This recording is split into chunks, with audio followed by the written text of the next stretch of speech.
Hey everyone, and welcome back to another episode of the Paulitics Show. Today I'll be interviewing State Senate candidate Jorge Cabrera. However, I just want to disclose a few things before this interview begins.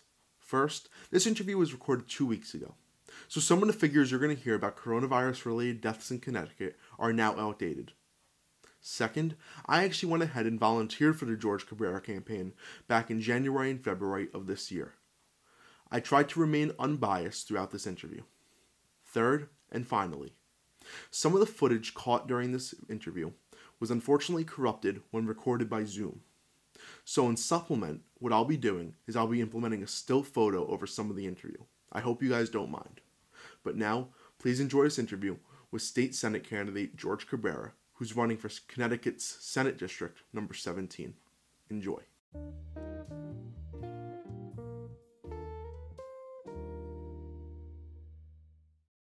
Hello, everyone, and welcome back to the Paulitics Show. My name is Paul Capuzzo, and today I have a very special guest with us. His name is Jorge Cabrera. He's running for State Senate in Connecticut. George, can you tell us a little about yourself? Sure. First, thanks for doing this, Paul. Thanks for having us and doing this podcast. I really appreciate it. So my name is Jorge Cabrera. I'm actually a Quinnipiac University graduate, class of 1998. I was a political science major, and Quinnipiac has a soft spot in my heart. It's where I met my wife. It's where I got my education, and I've gone back several times to stay in touch. After graduating from Quinnipiac, I went to work in the legislature for the Speaker of the House as a legislative aide, and that was my first real job in politics and government. And it really, just really was satisfying. It was a lot of work. It was an amazing education, and I made a decision that I would stay involved in politics in some degree. And after working in the legislature, I went to work in the labor movement. First for a decade with the Carpenters Union, working prevailing wage jobs, making sure that workers in the construction industry had the pay, benefits, and job security that they deserve. I then went on to work for the United Food and Commercial Workers International, traveling around the country, providing support to workers in different states, whether it was organizing or helping them out to collectively bargain for better wages, benefits as well. Then did a stint working for the Obama campaign in 2008. I was traveling around the country in states like North Carolina, southern New Jersey, Maine, New Hampshire, and other places for Barack Obama's campaign. Came back home, and I continued my work at where I currently am with the United Food and Commercial Workers Local 919. And we represent about 7,000 grocery workers in Connecticut. And always stayed involved in politics, whether it was as a volunteer, door knocking, making phone calls, doing direct mail design, helping with messaging, all the different aspects of campaigns one way or another. And in 2016, after the election of Donald Trump, like a lot of people, decided to get more involved.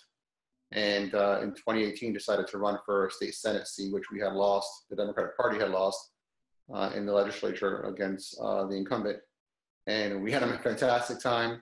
It was a great race. We had a three-way primary in the summer of 2018, and we won that primary in August. We then went on to the general election, and it was a very good race, competitive race. We were declared the winners Wednesday morning, the day after the election, only to learn Thursday morning that there was going to be a mandatory recount because the margin of victory was too small. That led to almost a week of a recount on pins and needles, wondering what the outcome was going to be. And unfortunately, the outcome was that we had fallen short by 77 votes. Stayed involved, continuing to build power in the district, helping working men and women run for office, specifically in Ansonia and Derby and up and down the valley, which is part of the Senate district. And decided late December, early January to try it again. And so we're in the middle of another campaign in 2020. And feel good about it. I think this time we're going to win. Right, so what made you run in the first place, though? Because I know Logan is the incumbent. Was there a particular thing that he did or a particular moment that sparked you other than the election of Trump that just said, we've got to get him out? Sure. Yeah, well, our Senator Logan, unfortunately, I believe doesn't represent the values of the Senate district. He has not stood up for working men and women. So just a few recent examples. He has not stood up fighting for higher wages for working men and women. The idea, I think, always in our country, but in our state, is that if you work hard, you're able to put food on the table, you're able to provide more opportunity for your family and your children. And there was a minimum wage bill last year that Senator Logan voted against. He essentially voted against giving working men and women a raise. And this is really important because the minimum wage doesn't keep up with the cost of living. And the more money workers have in their pockets, the more disposable income they have, which stimulates the economy, which can lead to further job growth. It also provides more stability for families. So he voted against that bill, which I thought was a big mistake and showed that he didn't have the best interests of the people in the 17th district. The second piece of legislation he voted against was the paid family medical leave law, which would allow moms and dads to take paid time off of work to care for a loved one, a child, a parent in their home that, God forbid, got sick or needed to take some time off of work and not have to worry about paying the bills. He voted against that bill as well. So those are just two examples. I mean, there's other examples where I feel he did not reflect the values of the district. There was a bill last year to put a constitutional amendment on the ballot to allow voting to be easier in the state of Connecticut. So there was a portion for early voting. There's also a portion for absentee ballot voting as well. And he voted against that bill as well. I just think we should make voting easier for people. I think it's too hard, and I think we can do it securely. So those are just three examples: the wage law, the minimum wage law, the paid family leave, and making voting easier and more accessible, where he voted no against those bills. And I just felt that, those are positions that don't help the people in the 17th district. So I just want to primarily touch on two of those: the voting law and the voting amendment, rather, and the minimum wage law. Would part of your do you believe that we should tie minimum wage to inflation as well? Yeah, absolutely.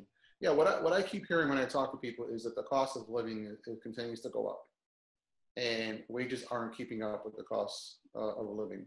And so you have lots of people who are working every day. They're doing all the right things, but their wages aren't keeping up with the cost of living. And inflation is one piece of the pie that we have to tie it to, because people need to survive and be able to provide the opportunity for their families. So yeah, absolutely. Right, and the second question has to do in relation to the current crisis we're living through with voting. You mentioned making voting easier, but in a day and age where in Wisconsin for the Democratic primary a few weeks ago, they had the Supreme Court of Wisconsin said that the voting process couldn't be delayed and people had to physically go out and vote. Right. Can you provide some ways that voting should be made easier, especially during this crisis, at least what voting ways you believe should be implemented? Yeah, absolutely. The Wisconsin case is a very good one because people did get sick from standing in line to vote. Our governor, Ned Lamont, has signed an executive order to allow mail-in ballots for the primary in August, which I think is a great first step. But we need to make voting easier. The fact is, the way we run our elections is very antiquated. We have them on a Tuesday. It's a work day. Most people, especially working people, are very busy working all day long. Many of them are trying to pick their children up from school, make dinner. There just is not a lot of time in the day for them to get out and vote. So I think we should make voting easier. I think mail-in ballots is a good tool to make it easier. There's a lot of states like Oregon who do all mail-in ballots, and they have had no trouble. There's a way to make it secure, and we actually have a point of a really good example, and that's the military. Our military has been voting by mail forever when they're overseas, and that seems to be working well. So I'm in favor of exploring, ways to have more people do no excuse absentee ballot voting, and there's a way for us to make sure it's secured. I actually don't think there's much evidence that there's any real fraud to any level that we need to concern ourselves with. The other thing I think we should think about is early voting, making it easier for people to vote earlier. Why should we only have one day when people are so busy? We maybe have multiple days, or explore maybe even voting on a weekend when people are more likely to come out and vote. So there's a lot. Those are just a few examples of how we can make voting easier. The whole idea is we want more people to participate, more people to vote in our elections. And I think if we do that, not only does that increase civic participation and puts everyone who's got skin in the game, so to speak, but I think we also get better results because then we are able to hold our elected officials accountable because they know that a large percentage of the population is going to vote. Okay. So as this question was based on the premise of the coronavirus, Mm-hmm. you know, currently Connecticut has roughly 35,000 cases. That number may be off because that was a number from yesterday. Right. And roughly 3,000 deaths, a little over 3,000 deaths. Yet Governor Lamont of Connecticut said that the state's going to reopen on May 20th, and summer camps are going to reopen in Connecticut this coming summer. Right. Do you think the state's moving a little too fast?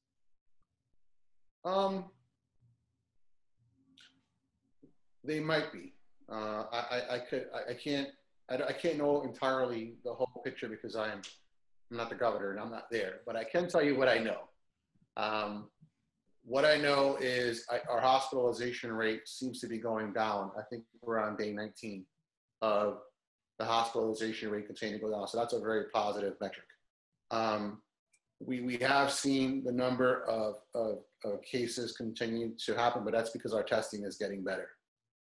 We did get a large package of PPE, personal protective equipment, that I think is really good. Our testing capacity is increasing. I think we have to take it day by day. This is something that's very hard to predict. I mean, this virus has proven to be elusive. Seeing now, you know, the number of children that are contracting COVID-like symptoms, it really is a very difficult virus to figure out. I think what we need to do, and I think the governor is doing this, is making sure that our testing continues to ramp up and making sure that we have contact tracing. And there's an opportunity because there's so many people out of work. You know, we can give people jobs to help, you know, do some of our tracing. And then having a plan in place that when we have a flare up in any particular part of the state, we're able to quickly move to stop that area from spreading out to the rest of the state. He's doing all these things. It's something that it's difficult to gauge, but I think overall he's doing a pretty good job in making sure that we are safe. And I think if the protocols are in place, and I know that he's taking this very seriously, I think, you know, we'll be okay. And we're going to have to see. Really, no one really knows until we start to quote unquote open up. I don't think this is going to be like, you know, I always use the analogy of a dimmer. This is going to be more like a dimmer. It's not going to be like a light switch where you flip it on, the lights are on right away. We're going to have to very slowly and methodically and carefully start to open up our state, so to speak.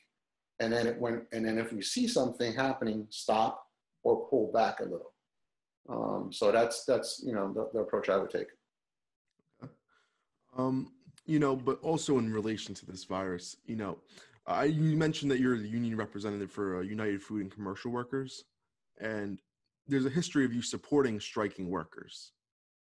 But during this crisis, you know, on May Day, essential workers, in particular Amazon employees, were striking. Given that they are essential workers, and given that you do represent essential workers from, I believe it's Stop and Shop. Yeah. Is striking perhaps the most appropriate measure right now? Well, striking is the last resort. No one wants to strike. But we're living at a time now with this pandemic where it's literally life and death. And when workers don't get the respect they deserve and the protection they deserve on the job, in an extreme case, they strike. So, you know, if employers want to avoid strikes, treat your workers better. It's not a hard thing to figure out. And, you know, I know we would be supportive of any worker who decided to strike, especially if they felt their life was at risk or the lives of their children. And so we have to get away from this false choice between opening up, business and making profits in people's lives. I mean, I think I would fall on the side of saving people's lives every single time. So striking should be a last resort, but in this particular situation, workers don't feel safe, and the only tool they have is to strike, then they strike. Those things workers would not strike if employers did their due diligence, protected their workers, went above and beyond to make sure they're safe, to pay them a living wage, provide them with support. And where that's not happening, we support workers' rights to walk off the job. So do you believe within the 17th district that, essential workers are being treated fairly with, personal protection equipment and all things like that? I can only speak from my members, where we have a good degree of personal protective equipment on the job. Every day I get up in the morning and check to make sure that our members have face masks, access to hand sanitizer, they're allowed to wear gloves, to make sure that plexiglass is up on the cashier registers and the customer service desks, make sure that one-way aisles are being obeyed. And so my job is to sometimes get up and put out fires and make sure that management is following through on the protocols that they say they put in place. And that's what we do every day. From my vantage point with grocery stores, I think we're doing a pretty good job, but every day is not the same. Some days are tougher than others, and you have to hold management's feet to the fire. And that's one of the benefits of having a union, is that you're able to call on someone when rules aren't being followed to put pressure on management. So in Connecticut, unlike some other states, and you might need to fill me in some information as well as the audience, with union laws, do you have the right to work as they have in some other states, or is it just you don't have to join a union if you don't want to? Connecticut is not a right to work state. There's other states that are right to work states, but we're not. We have the right to collectively bargain, and workers have a right to form a union. That's the kind of arrangement we have. You mentioned putting out fires when you were talking about union workers, but perhaps one of the largest fires that particularly happened in Hamden has to be what happened at Westwoods Elementary School. Mm-hmm. Would you be able to provide some background? What happened? Yeah, sure. There was unfortunately a young child at one of our schools in Hamden who was participating in an activity at school. I believe their teacher was attempting to make a historical lesson and cast the child, who was African American, in the part of a slave, and traumatizing the child, as you can imagine. And we had a lot of people in our town very upset, rightfully so, about what had happened. And there was a large public outcry about the teacher's actions. And so there were several meetings throughout town. There was a town council meeting, there was a community meeting to discuss why that happened, how we can do a better job as a town to address diversity and address sensitivity, and make sure that this wouldn't happen again. And the mayor appointed a diversity task force to begin to address some of these issues. So it was a very sad episode. It was unfortunate, especially because of the what happened to the child and her family, which should have never happened. And we're learning and growing through it as a town. So this happened back in February and proceeded into early March, from my memory. Now it is now May.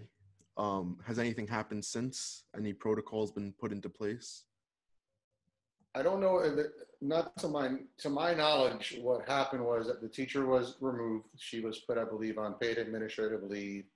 There were some meetings between the superintendent and the parents and members of the community to address what had happened. I do believe that the children who were all involved in the classroom were addressed by, I believe, the superintendent or someone in his office and the teacher to explain what had just happened, because it's important for children to, that there's a moment where you explain to them, because there's a traumatizing event. And I believe there was some explanation there. The community has also been involved in conversations. And I haven't been following the work of the Diversity Task Force too closely, but I do know that there's more of an emphasis right now on teaching people sensitivity, making sure that they understand that whatever kind of classes they put on, especially for teachers, that they do so in a way that is sensitive and this doesn't happen again. That's the most important thing. So this is a primary that we're running in, and it's you versus, I believe, Justin Farmer. And Justin also came to speak at Quinnipiac, where he told students that he believes this is an example of institutionalized racism. Do you agree with that?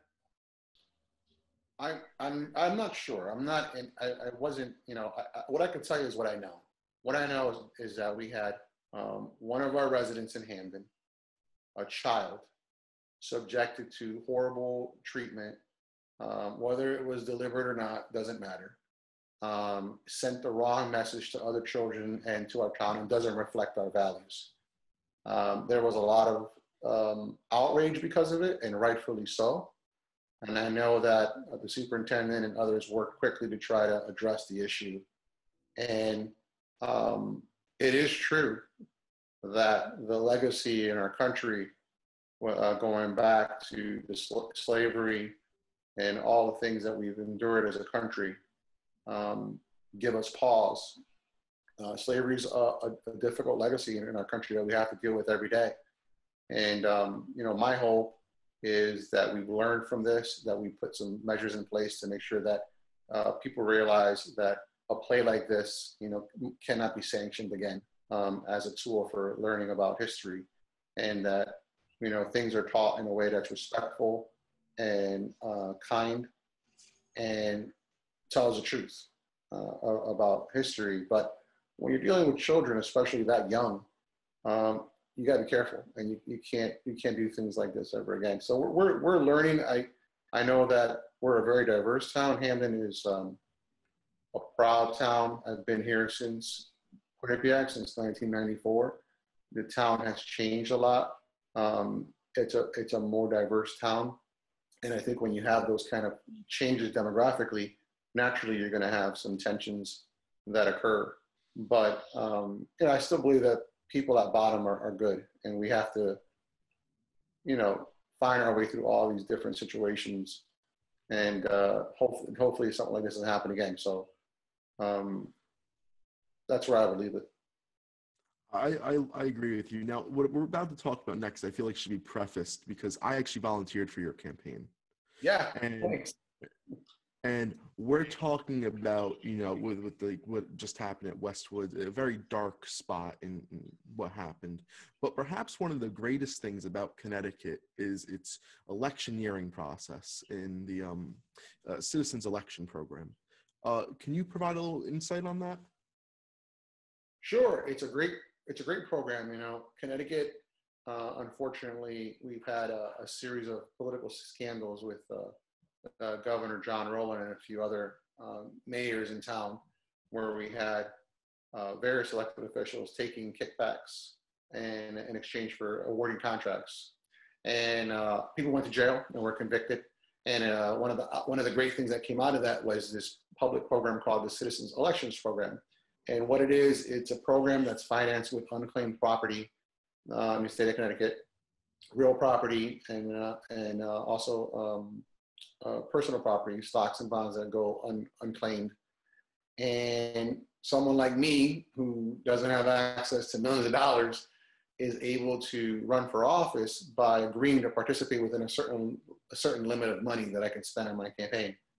And in exchange, I have to raise small donations from about 300 people in the district. I have to raise $16,000. And once I raise that money, the state gives me a grant to run my campaign. And I agree to abide by those limits. I agree to not accept any PAC money, no large donors. And it's good. It kind of it levels the playing field. It allows people like me and others to run a campaign and run for office. And then the election becomes more about our backgrounds, our ideas and our solutions.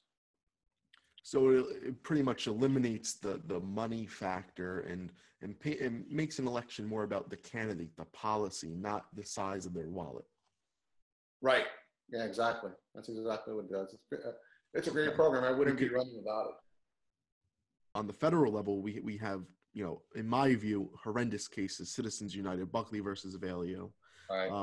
Which allow innate corruption to the system, legalized bribery, and things of that sort. So this pretty much eliminates those. Right. Yeah, it's, one of the big things we have to do is get big money out of our politics. And Connecticut has done a really good job. We have some pretty strong campaign finance laws, some of the strongest in the country, if not the strongest in the country. And I think it's great because, like I said, I can talk about my ideas, I can share my background and what I want to do as a state senator in the 17th district. And while I have to raise some money, I don't have to raise, an outrageous amount of money that would consume my time and energy.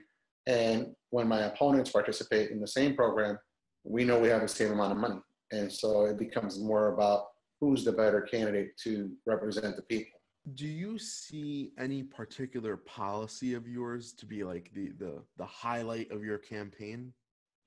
Yeah, the core of my campaign is I'm coming at this from someone who is a first generation college student, someone who understands the struggles of working people because I represent them every day and I've spent 20 years in the labor movement.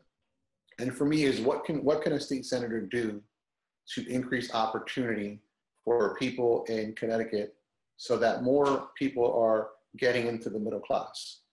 More people are going to college because it's more affordable and we're able to get more people into four-year colleges.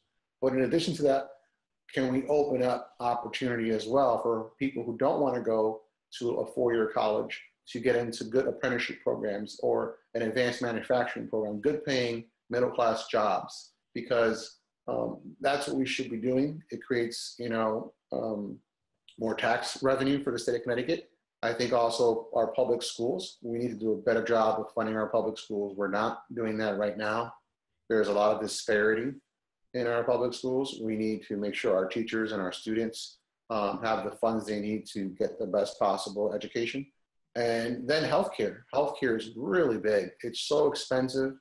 The premiums are too high. The deductibles are too high.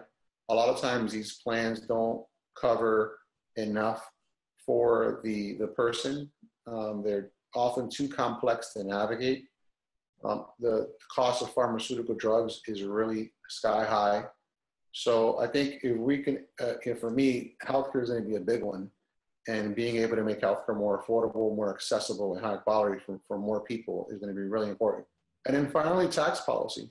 We need to make sure that we're asking the very wealthy in Connecticut, of which we have a lot, to pay their fair share of taxes. And that includes closing loopholes and eliminating tax gimmicks.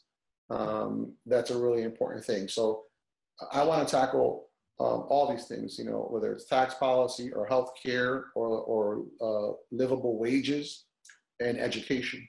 And we have to attack all these things comprehensively. That's how we're going to get back to a Connecticut where there's more opportunity for everyone, where you work hard and you're able to get ahead, and there's a feeling of accomplishment. There's a feeling that your children and your grandchildren will do better than you and have more opportunity than you.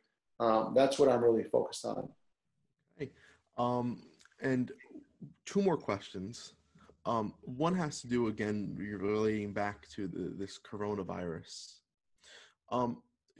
Prior to, this pandemic, you had been actively campaigning, and I'm sure you've had to put that on pause because of this virus. The primary, I believe, is in August. Right. How has your campaign strategy shifted? Well, our campaign basically has shifted online. We're still talking about the same things that we believe are really important. And we're doing a lot more online, a lot more Facebook Live. We're exploring doing more on YouTube. and Instagram and Twitter. We're making lots of phone calls, utilizing our phones a lot, more email. And the coronavirus has become front and center. So a lot of talking more about what we can do to transition back into some kind of new normal, and making sure people have testing and making sure there's contact tracing, making sure that people are safe. The biggest thing for me right now, and you know, I've been talking about income inequality for a long time in my career. This is what I've devoted my life to in the last 20 years. It's why I am in the labor movement, because I believe that when more people have more opportunity and make more money, it's better for all of us.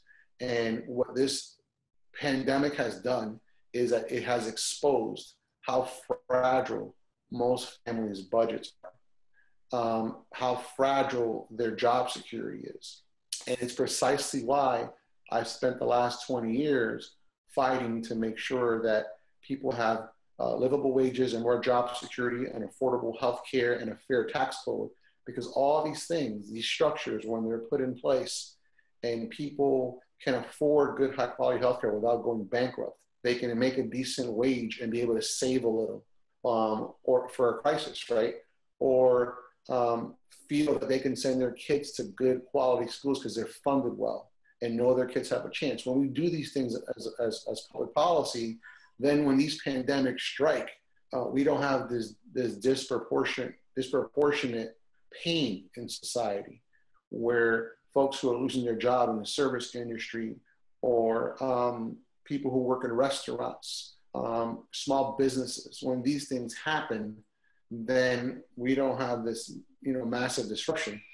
No one would have guessed this was so bad, but we could have done a better job planning for it. And this is why leadership matters. This is why who we elect matters, because we need elected officials who are going to be proactive and are going to think ahead. And the warning signs of this pandemic were there very early on. There were plans left in place by the last administration that were ignored. So, it really, really matters who we elect.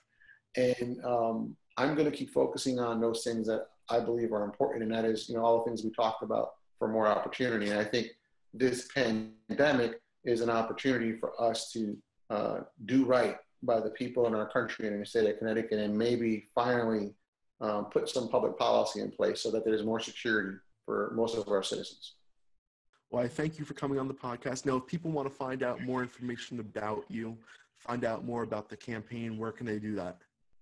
They can go on my Facebook page, Cabrera for the People. I also have a Twitter handle, Cabrera #4, the People, and you can get me on those platforms. All right. Well, thank you, George, for coming on. Thanks, Paul. Thanks for doing it. Stay safe with your family, and let's talk again. All right. Be well.